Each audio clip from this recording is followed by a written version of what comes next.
I was embedded with Ukrainian troops further north in the Kharkiv region, and it was a very interesting experience because, some of those troops had seen Ukrainian jets flying overhead them last week and releasing Storm's Shadow missiles, which obviously hit then targets in Kursk, including what seems to be a command center, which had a significant number of North Korean troops in it and a Russian general. Can I ask you first about the what we're reading in the paper today in the Times, Russia gaining ground? What can you tell us about that? Hi, John. So, yes, unfortunately, Russia has gained the largest area of territory over the past week since the beginning of the war.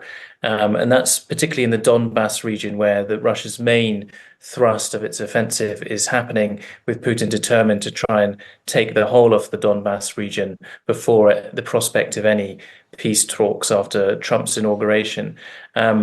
Ukrainian troops there are outgunned. They've suffered from the shortage of manpower, which has been exacerbated. They've lost more men while they've been waiting for Western weapons and ammunition, and those troops are having to fall back under tremendous pressure. And you, Maxim, have been embedded, as I say, with Ukrainian troops. Can you just share some of your reflections after that experience? So yeah, I was embedded with Ukrainian troops further north in the Kharkiv region, and it was a very interesting experience because, some of those troops had seen Ukrainian jets flying overhead them last week and releasing Storm's Shadow missiles, which obviously hit then targets in Kursk, including what seems to be a command center, which had a significant number of North Korean troops in it and a Russian general. And that the sight of that and the news of that is obviously a significant morale boost for those troops. And in fact, that brigade, which had many foreigners, including a young Scottish lad, 19 years old, who's a former reserve rifleman, came from the UK eight months ago to help Ukraine. They've really been lifted by that news, and morale is such an important factor in this war. The other important factor, and one of the reasons I went to visit that brigade, is that they were the first to adopt NATO standards of command, control, and operational planning, a completely different style to Ukraine's traditional military doctrine, which is inherited from the Soviet Union. These commanders encourage their officers to interrogate commands, to look for alternatives, to plan extensively how they carry out operations, and war game with each scenario so that they see their mistakes in a war game rather than on the battlefield. Whereas the Soviet system is more like, this is my order, you have to go and carry it out, whatever it takes. Yeah. And that is helping morale, and has also helped them hold the Russians in Kharkiv being incredibly important to Ukraine because it's the second largest city, and actually start to drive the Russians, albeit very slowly, back towards the border. This brigade hasn't got an enormous amount of Western weaponry.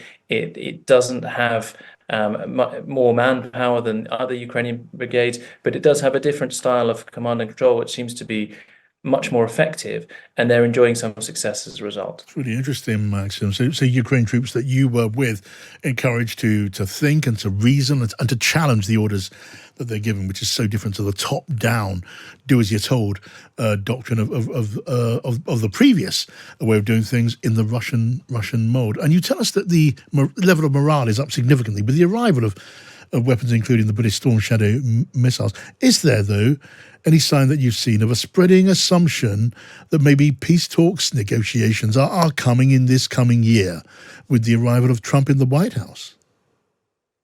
I think everyone expects Trump he's made all these promises, he has to deliver to some extent on them. He's going to have to put pressure on Putin and pressure on Kiev probably to go to the peace table, and I think there's a widespread recognition, and quite a lot of people suddenly in Ukraine actually looking forward to that because they want there to be peace, they want there to be an end to the war. I think the struggle is how is Putin going to react to that? He's stated several times that he is determined to see those four territories, which he doesn't have complete control of at the moment, subjugated. I think we may have annexed to Russia, and he's also spoken about still having Russian speakers. And no, I mean the line to Maxim there, just breaking up the last moment. But that was a really fascinating insight from Maxim, who has been in the front line with those Ukrainian troops. Now we can hear from Leigh Turner. He's a former British ambassador to Ukraine, author of Lessons in Diplomacy, Politics, Power and Parties. Hello to you, Leigh. Good evening, John. Hi, you're welcome to the program. Tell me, do you assume that Ukraine will be forced to the negotiating table in this coming year? This is what everybody is expecting, John. There's a lot of questions around this. The one is whether Trump will, in fact, do what he says and engage quickly on Ukraine. He has a lot of top priorities, President-elect Trump, from Chinese imports and tariffs on them, to stopping immigration, to sorting out the war in the Middle East, and of course, sorting out the war in Ukraine. So it'll be interesting to see whether he does, in fact, seize hold of this policy area very early. But he does, let's assume he does. There are two broad ways in which he could pursue a deal. First of all, he could do what he's been talking about and what everybody has been expecting for the last 6 months or a year, which is to force Ukraine to reach a settlement which is very disadvantageous to Ukraine. He could perhaps attempt to do that by cutting weapons and economic support to Ukraine so that Ukraine has to reach a settlement whereby Russia simply gobbles up the area of Ukraine that it has already seized, and NATO doesn't get any, and Ukraine doesn't get any kind of security guarantees such as NATO membership. So that would be a kind of worst outcome. And then there's a slightly better outcome that Trump, in the future, in January, perhaps when he becomes president, pushes for a deal whereby the front line is frozen, but there is no decision on the status of the land that Russia has seized, that international law continues to regard those areas as being part of Ukraine. And moreover, that in return for agreeing to freeze the fighting, Ukraine gets some kind of security guarantees, perhaps even NATO membership, which would be a completely different kind of settlement. So which of those Trump is going to do, we don't know yet. No, I mean, I suppose a lot depends on the situation at the time of negotiations, which is part of the thinking one imagines, for America and Britain providing those missiles, longer-range missiles, for use into Russian territory to give Ukraine something of an edge when it comes to the negotiating table. That's absolutely right. The more land Ukraine controls, as and when any peace negotiations take place, the better, and the less Russia has, the better too. There's another big question here, John, which is whether either Ukraine or Russia would be prepared to take part in any peace negotiations. Yes. There's no sign at all that President Putin wants a deal. Don't forget, Putin was offered a deal way back in March, April 2022, whereby Russian forces would have withdrawn to the areas they occupied before the second full-scale invasion of Ukraine that took place in February of that year. And the status of Crimea would have been put off for 15 years, and Russia would have continued to occupy for the time being those areas they occupied in 2014. But Putin wasn't interested in that. He wants to annihilate Ukraine as an independent country, as a democracy on the borders of Russia.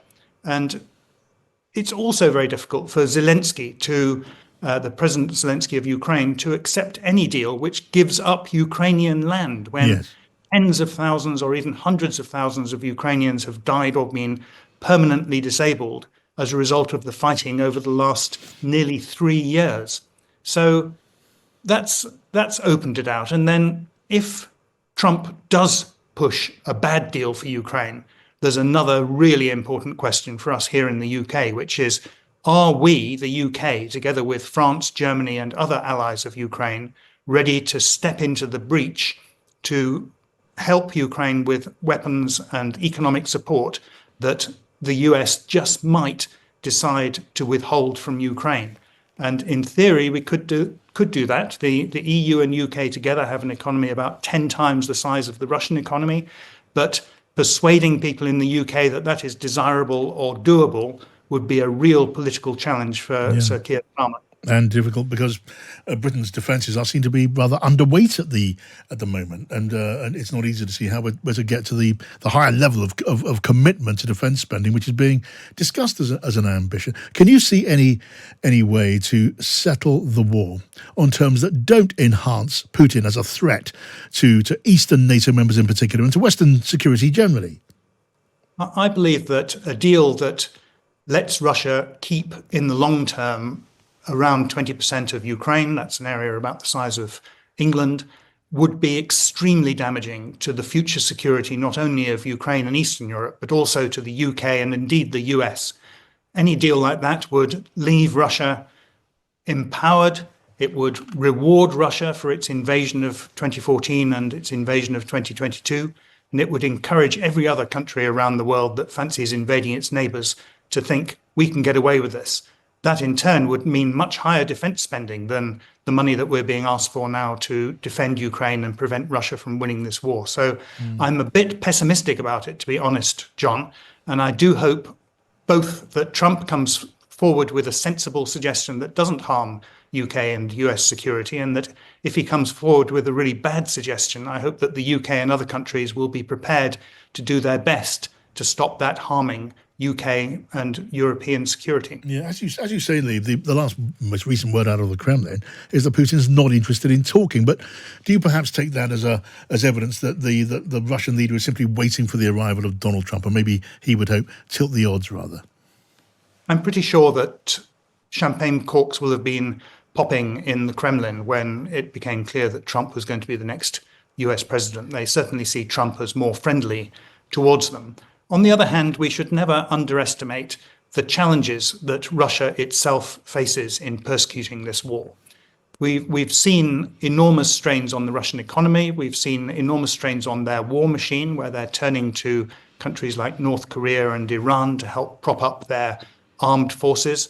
And we know that many senior Russians think this war is a stupid waste of time. You may remember Yevgeny Prigozhin, the head of the Wagner mercenary group in June 2023, actually said in public that all the reasons that Putin had put forward for the war against Ukraine were nonsense.